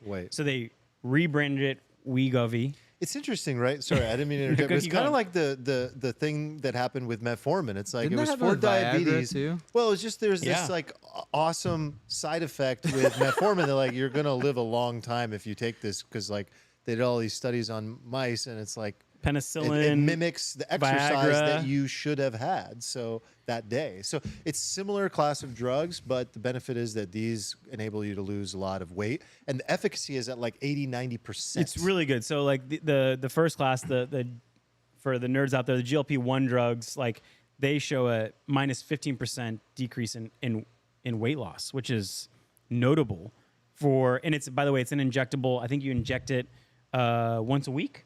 It's not necessarily a pill. This next class is GLP-1 plus GIP, like hormone agitator, mimicker, whatever. It's still in trials, but that one has a 24% decrease in weight loss. So we're talking like significant material. This isn't like fake news. And you can get them through your doctor, and you could just go to your doctor and say, I need to lose weight, and I want the weight loss version, even if you don't have type 2 diabetes. That's the Wegovy version of it. So the question is, would you take this injectable? Would you take this pill, this drug? And then maybe we can explore, where do we go from here? Like, does this I don't know, question how humans should live? How far do we take the technology? Do we go multi-layered further? topic, gentlemen? The first thing that comes to mind for me is like, say you did want to take it, say you were overweight and this is something you wanted to take. Well, could you? You actually, I don't believe you can right now, unless you pay out of pocket completely. And these are obviously prescriptions, so they need to be prescribed. But for most people, insurance does not cover these unless you very clearly have type 2 diabetes, and it depends on the medication, and it depends on your exact position, age, everything. If you could get insurance coverage, you can get it for as low, I believe, as like $25 a month. Now, that's solid. And if you are if you're in a position where you really need to lose weight, you've tried diet and exercise, and you're not getting the results you need, and or there's some kind of condition that's preventing you from shedding the weight, which has become very common, that's an interesting question. Common I think excuse. I would. I'll interject Okay, that. is it Yeah. a common excuse? So here's where I'm at with a lot of it. What is to blame? The food that we are being given and distributed through not just the fast food industry, but everything that you buy in your grocery store, which is just like completely full of the most disgusting ingredients and seed oils, the inflammation that this causes, the cardiovascular impact that this has on you, not just like physically, but even emotionally. Depression and anxiety are being linked to these things as well.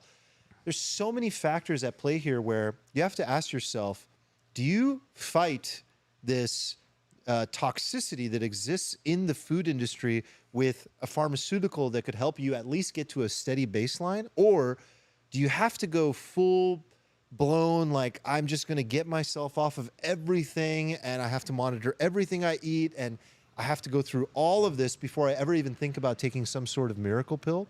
I don't know. I think that if the tool existed with a decent sort of level of like tolerable side effects, that I would absolutely consider it to help me get to a baseline. But then say you did get to that baseline. It's very difficult to stay at that healthy baseline. And the most difficult part of all of this, I think, is to enable the patient to then wean off of the drug and stay at that now semi-healthy weight and create a lifestyle change that actually benefits them. But I think a lot of people are going to abuse this stuff, no question. And it's already being prescribed like crazy. So I don't know. I'll pull an Armand on you and go the psychological route first, not the philosophical one, but the psychological one. Like, if you're taking a Psych 101 class, they talk about internal locus of control and external locus of control. People who have an internal locus of control think like they are the ones who decide what happens. People with the external one think like the environment decides what happens to them in life. Like, I think, to your first question, like, you have to have an internal locus of control. What you do, what you think decides the outcomes that you get in your own personal life. And there is some sort, I think we have to acknowledge this before we go into the rest, like, you have the power to like change those things. And so, anything beyond, well, the food I eat is shitty, the food industry is corrupt, like whatever it is, like you have to take ownership over your own decisions and actions and, take control of it. For the most part, I agree with you, dude, but I wonder if this is going to become so normal that it's like taking a vitamin D supplement. Like, why wouldn't it be? I mean, if it was cheap, available, effective, and it caused us to live longer, it caused us to save billions of dollars in healthcare expenses as a country. I mean, the benefits are enormous. It's mostly ethical and internal locus of control considerations and individual considerations of like, do I want to do that? Should I do that? Do I need that? Have I tried everything else? Maybe just suck at exercise and eating well. Yeah, most people do. So in that case, like, I don't know, Steven, I'm curious what your take is. Like, is this net positive, net negative for society? Like, that we have this, I mean, I'd call it a miracle. I'd put it in those miracle weight loss drug categories. I mean, I don't know. First of all, for those of you out there who don't know, I am not a doctor, so anything I say... Really? Did you need to give that disclaimer? Pulling out of my ass. Thank you. Thank you for the disclaimer, though. You forgot to say no, this is not financial advice, but you... This is not, he didn't forget failed to say that one. this. He failed to mention that one. But yeah, didn't see the stethoscope there, bud. That's right in the podcast description. That's fine. I mean, this drug specifically, like, my understanding is like it's basically just like an appetite suppressant, and like once you stop taking it, your appetite's no longer suppressed, and then you just get like fat again. I don't know if that's entirely true, but I think that's fairly certain that's it's likely basically the mechanism that's happening here, right? So if we're talking about this drug specifically versus some theoretical super drug in the future, which I think is like an interesting discussion, this one is just like another in like a long list of these sort of like band-aids that people just like slap on their life. It's like, well, I feel like stressed right now, so I'm just gonna take Xanax, and as long as I keep popping Xanax, like I'm not overwhelmed, and I'll just be in this like coma and feel happy. Yes. And as long as I pop this pill, I won't want to eat, and as long as and there's like this.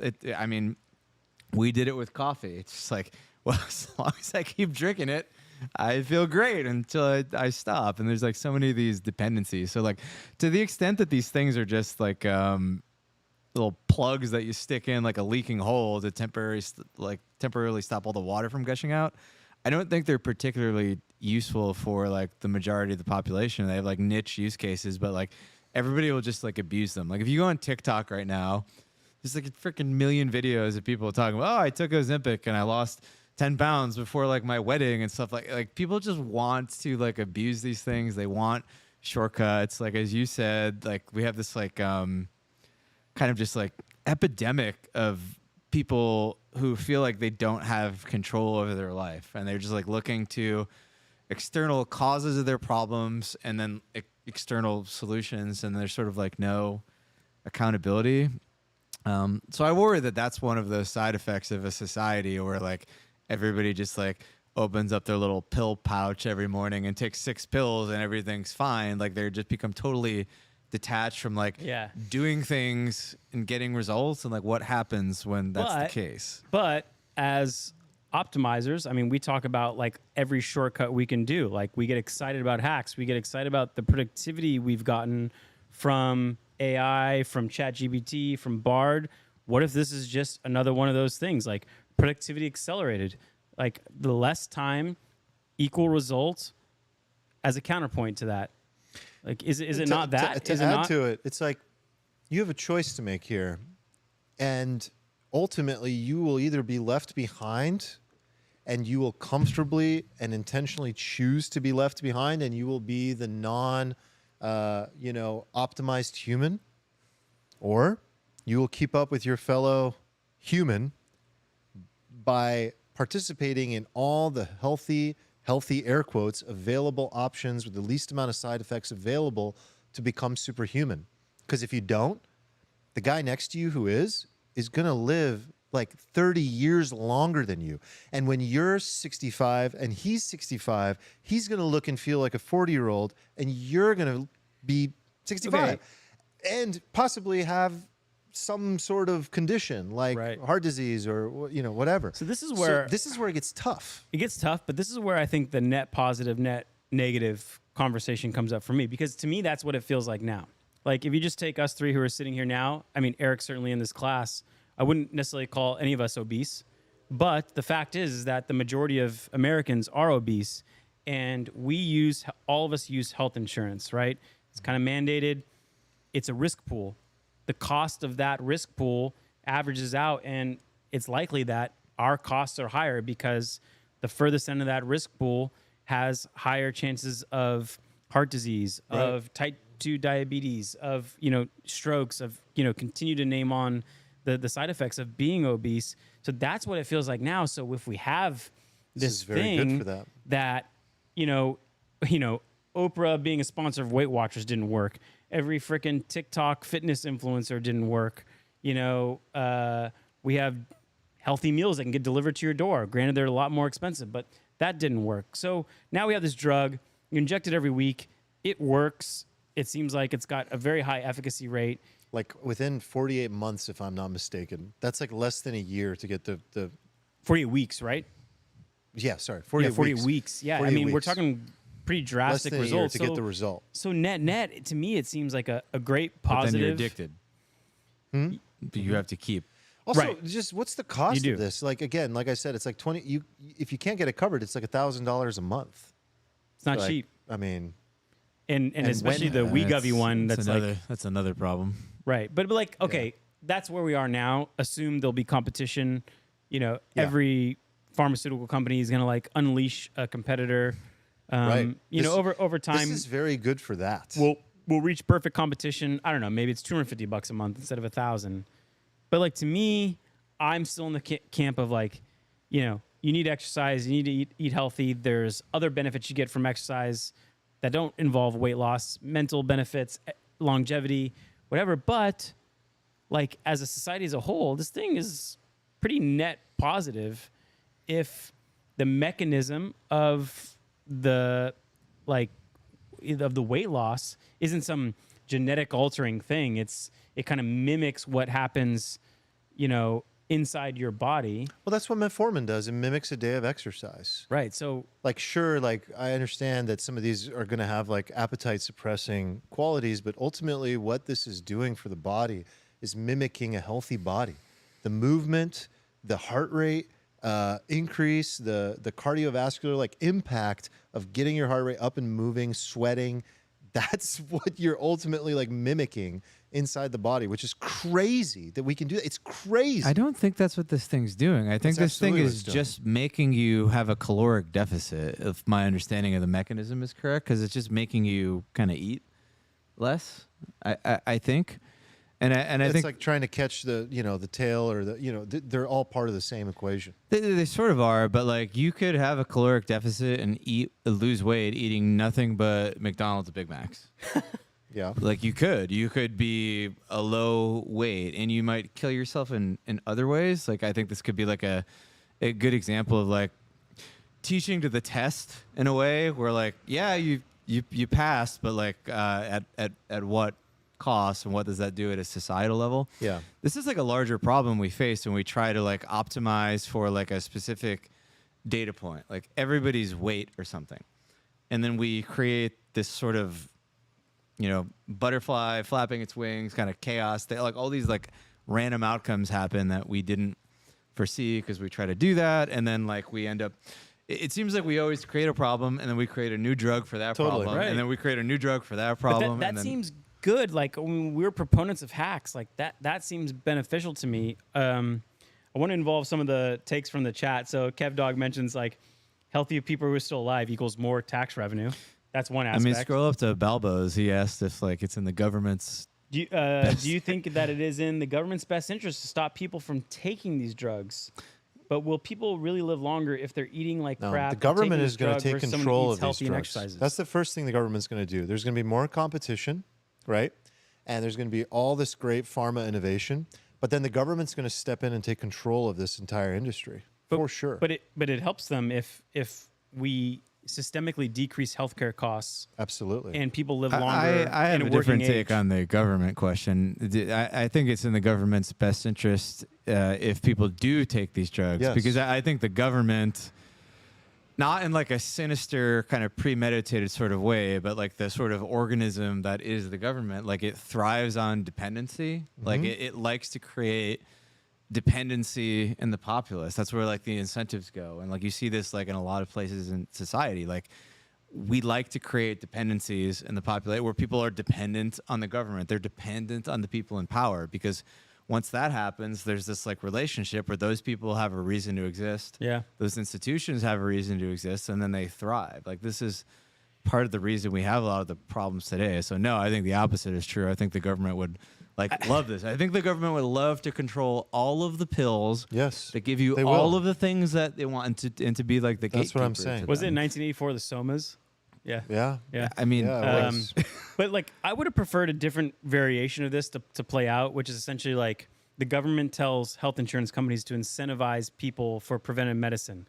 Like if there was a way that insurance companies would like show me proof of squats, proof of deadlifts, right? Proof of that you can do 100 body weight squats in a row, I will lower your fees because like I know you're not going to cost me. Do we not have that? We don't have that. Like so, I have Friedberg's insurance, like auto insurance, where it's like proof of how much you drive your car, which is like a radical concept that just charges you by the mile. Like there's not like any sort of like biofeedback. There was like a Kushner funded insurance company. I think it was called Oscar that kind of like tried to incentivize.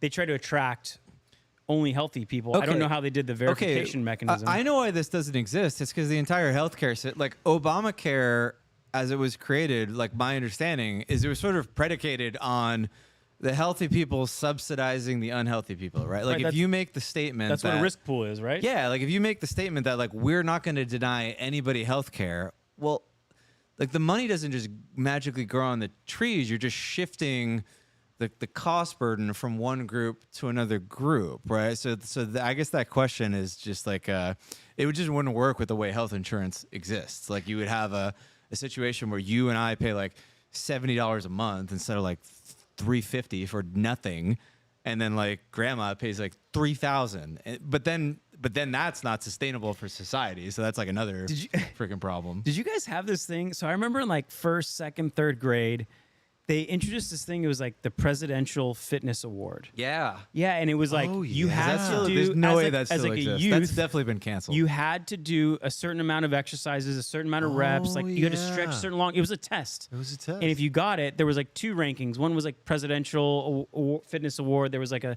second tier, but like only if you got it did you get the reward. And I would love another resurgence of that, but I would also love it from insurance companies, not necessarily this like, arbitrary award in which we could verify that it was done and insurance companies could charge you less for doing it. But at the same time, if you have, you know, a fat tail of people who are not doing that, the costs still have to be spread across everyone else. I do want to get Maddie's take in here. So he says, and maybe I'll kind of like change the question here, but he says, does it encourage people to eat healthier and stay active as they're slowly losing weight and feeling better about themselves? So imagine you're not on track. You take Ozempic, you lose quite a bit of weight. Maybe you lose 10, 15, 20, 25 pounds.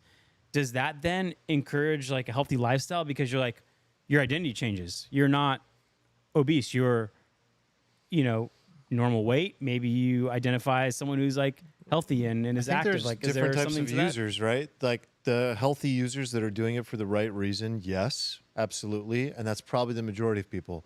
And the abusers, I mean, I know plenty of them. People that are just like, give me the shortcut, and they'll just keep doing exactly what they're doing, and they'll abuse the shit out of it, and then they'll just end up creating a new problem for themselves. Can I comment on this now personally? Like, I really want to know what you guys think personally about this as well. Like, we've pulled a few threads. We've really kind of gotten into this like multi-layered thing here.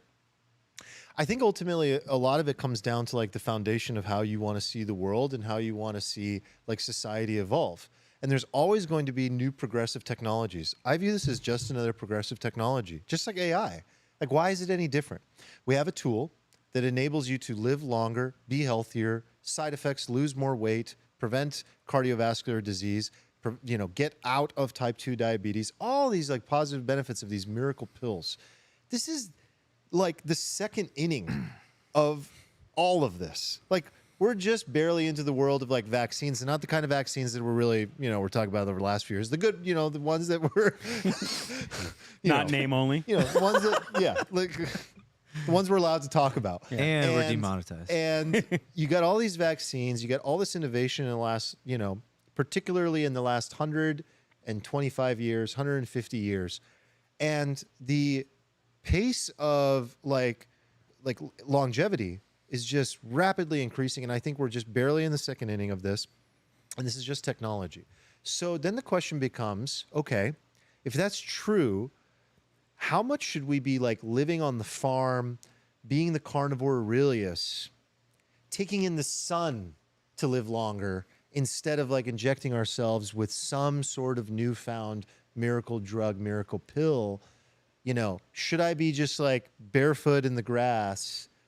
Do you lose humanity at all by like taking this shortcut? Yes, and I think that what we will continue to see is this culture clash that increases amongst those that believe in an organic existence of what it means to be human, and those that believe that we must evolve, we must progress, we must adopt technologies, and that if you don't sort of step into and adopt these things that make a superhuman, whether it be cognitively, physically, emotionally, like all of these areas of life are going to be touched, whether it be by a pill or a supplement or a technology that you utilize, a screen that you put on your eyes, an overlay like augmented reality. All of these things, for me, fall under the same bucket.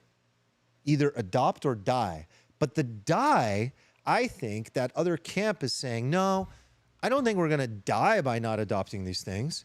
I just think we're going to split off into our own reality, our own organic existence of what creates a healthy being, which they will argue has always existed, has led to positive outcomes.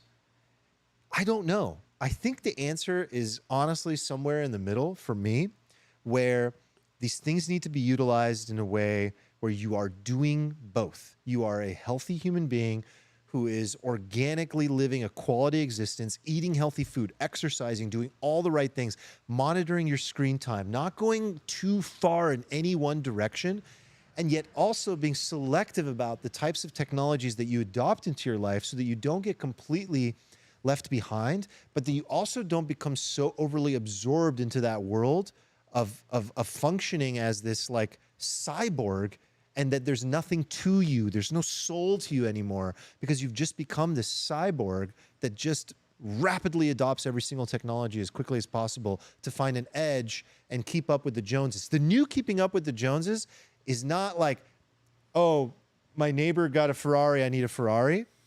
It's my neighbor's taking a miracle pill that I need to take. My neighbor's losing his hair, found a way to like get it back overnight. I need to take that too, because if I don't, then I'm not going to get laid, or if I don't, I'm not going to do this or that. It's going to be those types of silly things. Wait, sorry, you dropped a lot of bombs on my head. Okay, well, I'm a bomb dropper. Can we like break that down a little bit? Can we say that? Yeah, I mean, look, this. I was trying to encapsulate where am I sitting in this today? Like, where do I really what do I really believe today? So feel free to pull any thread. I mean, so there is a difference between technological progress and sort of being opposed to it because you're like a Luddite, and being opposed to technological progress because it like isn't actually progress. Like it's like taking something from the human experience, right? those are just beliefs, though. You're going a little flashback, Ted Kaczynski, to our Unabomber episode a little bit, right? Like that's what he was proposing, is that These appear not all technological advancements, not all progress is actually progress, right? Like, so yeah, I guess there is some Kaczynski overlay here, right? Like the act of like achieving some sort of numerical outcomes might not actually be equivalent to like fulfillment. Yeah, but I think you're dismissing the idea that like most technology will find a way to like, and especially in a capitalist society, if the technology does not lead to positive outcomes, like truly objectively positive outcomes, they'll weed themselves, like the shitty outcomes. So strongly disagree. You don't think there's any technology in modern society that like? I'm just saying net, we're talking about a positive arc, moving things in the right direction. I might agree that like 55, 60, 65% of technological progress has been positive, but that's like an enormous, like we talk a lot about on this show about like the negative outcomes of some of this stuff. Like, well, every technology has a positive and a negative associated with it. Those trends move simultaneously, and every tool can be used for a negative or positive way, right? So it's just about net. Are we moving in the right direction? That's an unequivocal yes. We know that. We know that from, like, I mean, a multitude of like studies and just simply looking at like the. I don't know if that's a given, to be honest. I think it's probably true. I think the Rational Optimist made that like abundantly clear, and many other books made that abundantly clear. Well, I disagree with that take. Like, I think if you disagree with the thesis of the Rational Optimist. Yeah, like I think if you look at the world as a whole, right, and you say like, oh, look at these billions of people who aren't like dying of dysentery, like I would agree that like if you zoom way out, technology has been like lifting humanity as a whole up, right? I think in the West specifically, like I don't know that you could make the argument that in the last 60 years, technology has truly made people in the West like better off. Like I don't know if that argument is a given, to be honest. Like I really don't. Like especially even the last like 30 years, 20 years of brother, we got to talk about what better off means. Like life expectancy is down. People are more depressed. Wait, life expectancy down? In the US? Yeah. Like your life expectancy has ticked down recently. It ticked down a couple of years ago for the first time in a while. And that's just like life expectancy. Like, okay, we're but not that's talking like about the way you look at your charts. Like if we really look at the chart, like, you know, on a more broad Do you think like a well-to-do person in the modern era is like living a much more satisfying life than a well-to-do person in like 1965? Satisfaction is, if you're asking me about satisfaction, and we agree that that's an internal measure, then like that's entirely that is completely then mutually exclusive from external factors. Well, we can look at like kind of like well, I can't say that. I can't say it's exclusive. I think a lot of what's happening externally in the world is causing strife internally for people. But the fact remains that the game is an internal game. So I think I see what you're saying, but we can't blame society for that.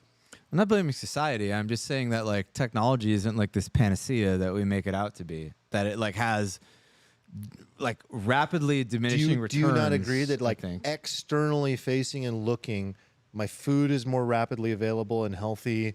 I'm able to transport myself where I need to go more rapidly and easily and cheaply. Everything, the cost of everything has decreased. Inflation aside. No, I like strongly disagree with everything that you said. Actually, like I think you used to get to work with a horse and buggy. Now you get to work with an Uber. Like, no, what I'm saying is that like we hit like a lot of diminishing returns. I think in like the 60s, 50s, 70s, maybe. Like what you're saying is true about food, and like how much better is food now than it was in the 60s? It's like freaking worse by most available measures, and like people can't like buy the same amount of food that they could back then, right? So that's not good. Inventing the airplane was great. That happened in like what, the 50s, like air travel. What innovation have we made on that in the last 70 years? None. It's gotten worse. Like you used to sit there and like I like the smoke Dreamliner. a cigar and have like a waiter, and now they just like cram you like a sardine and they just ship you in a tube across the country. Like pretty soon you will be lying flat. So like that's not better. Like people are more depressed than they used to be. Man. Who's to blame for the sardine plane? Like no, like I'm saying the like technology. I think technology has this like effect where it's almost sort of like I feel like it's like Dunning-Kruger in a way. It like has this like massive like woo, and then there's this like valley where you just fall off a cliff. I could be mistaken. And then maybe when you could become super enlightened, I think we need hours to dive into. I find what you're talking about very interesting, but I think you're actually talking about capitalism and the economy way more than you are about technology. No, I'm talking about technology. No, I think everything you said I can pull back toward like the effects of capitalism and the system and a lot of the industries that exist. Not so much like, well, this was just the nature of what technology created, is that we have not improved in the last 50 to 60 years.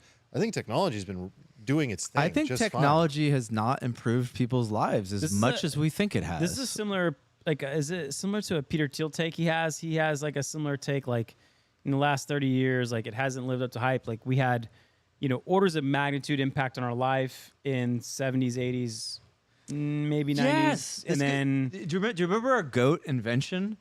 What was it? Like all of the goat inventions like were stuff that was invented like 100, 250, 60. Nobody picked anything that was invented in the last 20, 30 years, right? No, and I think that ties into what Thiel was saying. Okay, but Max in the chat says buy the dip regarding life expectancy. So are we on the cusp of, let's say the last 2 to 3 decades have been like a lull in life expectancy, I life hope happiness, so. and he might be right. I mean, I think what Armando was saying earlier is also going to be true. Where like, if we do hit that sort of like, there's going to be this like great divide.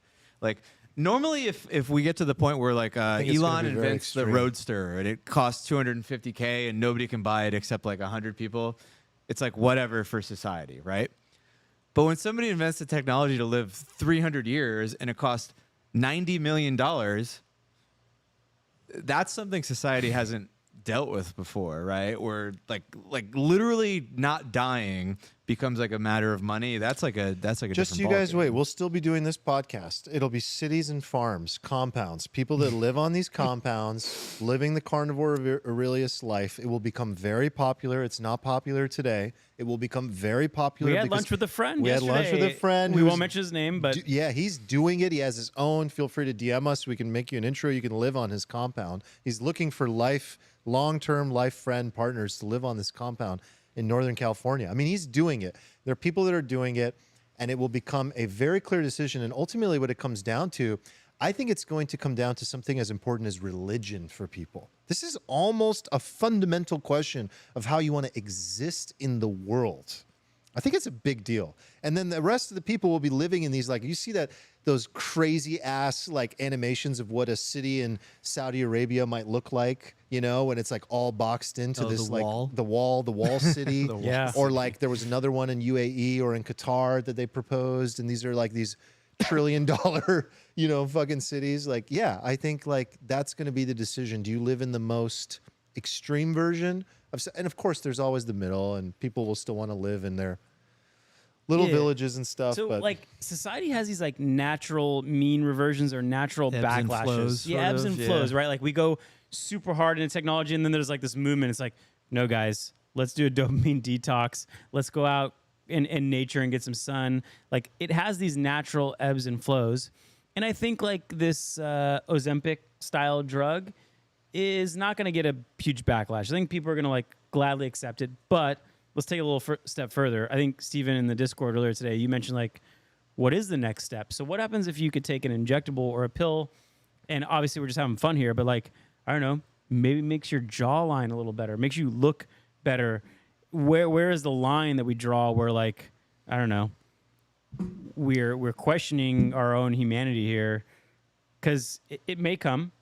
Like the Ozempic thing seems like an easy net positive, but where do we cross the line into net negative for society? I mean,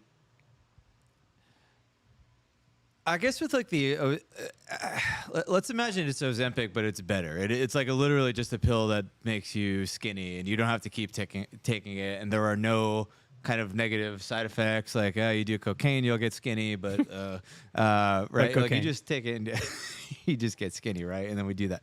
Like, I think it kind of it puts forth this like broader question, like about humanity, right? Like, is it about the destination or is it about the journey?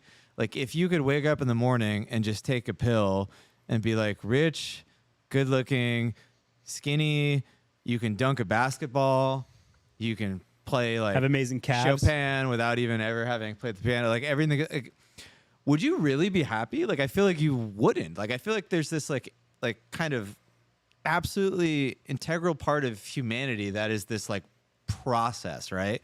And when you strip out the process, you strip out the humanity, and then like people aren't happy. Like, hasn't that been what a lot of modern technology has been about? Is like delivering us more quote unquote results with less effort and less time, but like people are less happy, I mean, right? What do you think? I already failed once of this, but like it's so hard to not invoke the Ted Kaczynski episode where he talks about there's this thing called the power process, in which you set a goal, you set actions to set that goal, and you have agency to achieve that goal, and that process is more powerful, more impactful on human happiness than necessarily the outcome. And so what you're talking about is we're shortcutting the outcome without the effort involved. And I think we've all been in parts like anecdotally where we've achieved an outcome, but you look at the process that you went through, and that was just as rewarding, you just right? Imagine we're going to turn into these like vegetables that have nothing to do.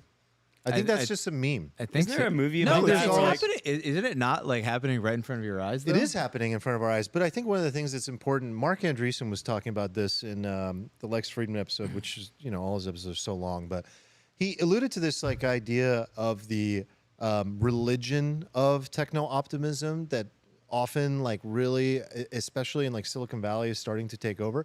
And I think it's just something important to be aware of, because technology by no means is a panacea. Technology has trended positive very clearly.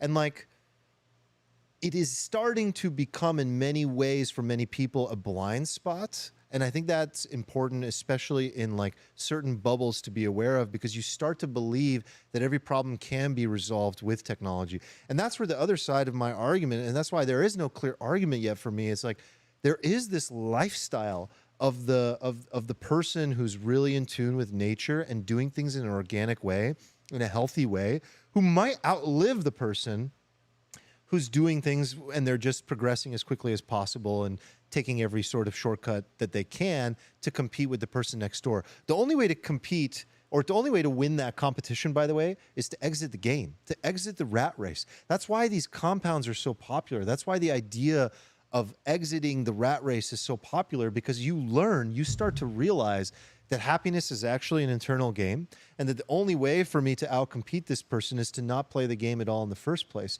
So if I were to stay in that environment with that person and actually try to like, okay, you found the zoo brew this week, and what am I going to do to have a cognitive enhancement over you next week and outcompete you and make more money than you, you're going to be extremely unhappy and unfulfilled. And this is where I really agree with you guys. And this is where I think like human beings need to watch out for that. That's where I watch out for this kind of stuff, is like, if I'm looking for gains externally, I am not going to be happy. So I don't look for those things from a sense of like completion and fulfillment. I look for those things from a sense of productivity. If it makes me a little bit more productive, a little bit wealthier, and a little bit more grounded and secure in order to do more of the things that I enjoy, I like that. But when it goes far beyond that and it becomes an obsession, I think it becomes really unhealthy. So everything's in the middle always. I mean, it's moderation. Yeah. Like if you were going to die because you're 700 pounds and you take a pill and you get down to 180 pounds Like and the you whale. don't die, that's huge. obviously a good outcome, Like right? the whale needs to take this pill. Yeah, like this isn't all just like these things are bad and you should just go out into the woods and chop wood or something, right? Like that's Exactly. not the take. But like we also have to recognize that humans, most people are going to abuse it. Most people aren't that user. Well, this is we're radically moderate in our approach to this, right? I think like society will just continue to split in these like very extreme directions on this topic and all topics. I mean, they're going to be Mr. Organic Farm Man, you know, with my cows, or I'm going to be Mr. Techno Optimizer and take every available thing to become superhuman. But the radically moderate way is to have your feet in both, you know, boxes of sand, like to be able to really play in both boxes. I don't know. I feel like we do that well, where we try to maintain an understanding of both realms. Yeah, but I think you're right to acknowledge the extremes. I think we talked about this in the past where there will be a bifurcation of our species. The one that's like, yeah, I'll go to Mars, and then there will be like a split of a fork of our species that becomes extraterrestrial. There will be the part that goes the Luddite route. There'll be part of like, you mean I can just have this DNA altering thing and I have glowing hair? Yeah, I'll do that because that's cool. And so, yeah, we will experience a bifurcation of the species, you know, in the next couple of decades, which will be weird. I don't know if it'll be good for us, like kind of be in the middle of it. Like, you know, you take what you want and you're kind of like the middle majority. It'll feel weird to be there. Very good to be in the middle of it. I actually think that's the best path. It always is. You see Balbo's comment? What do you say? comment? Is it the last one?